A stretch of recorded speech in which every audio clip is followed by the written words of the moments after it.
Hey, all right. Welcome back down here to Bobby Blade Forge down there in southeast Louisiana, man. I know I've been gone for a while. Professional duties took me up above our northern border for about 37 days. So I'm finally back. Got back and I tried to make a knife for the knife show, but I wanted to infuse copper in it. So one thing that happens when you stay in a hotel room for 37 days, you watch a lot of YouTube videos. So I watched and I learned. I came home and I made a billet, and it was going pretty good. I kept the heat down low just to fuse it, not forge it. Towards the end of that process, I apparently got a little pinhole in my billet that I did not notice.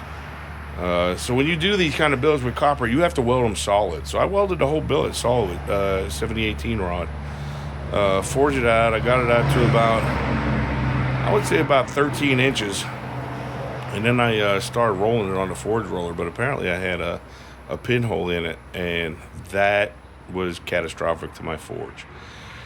So what happened is that copper melted out of the billet, and I didn't know it.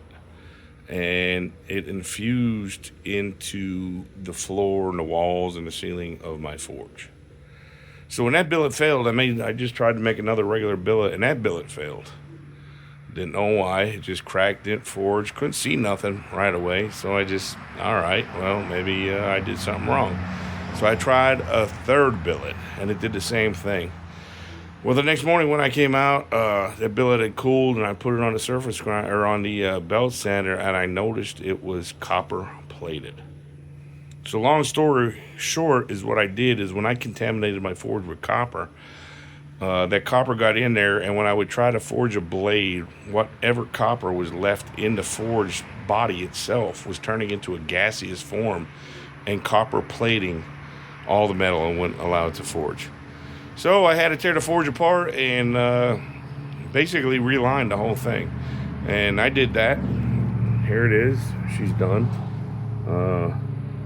Thank you to my friend over at Spartan's Edge for supplying me with the refract. The good thing about this forge is I never welded it together. So this is basically a forge made out of a smoke box from an old smoky barbecue pit. But I had been welding the seams, and whenever I had to change the refract, I had to come out here and grind for hours. But now I just put wire cable on with turnbuckles, holds it together perfectly. I mean, it's worked for the last 2.5 years. But now I just finished this today, or yesterday, I'm sorry. So we're going to let it dry until Monday or Tuesday of next week.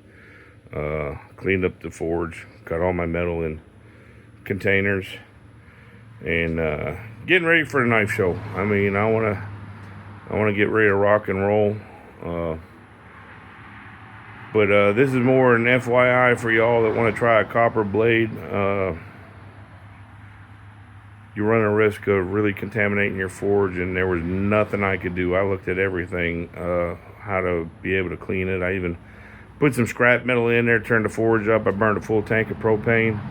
That full tank of propane, just trying to burn the copper out and let it infuse to the metal, but it did not work. So I had to reline the whole forge. So anyway, that's where we're at.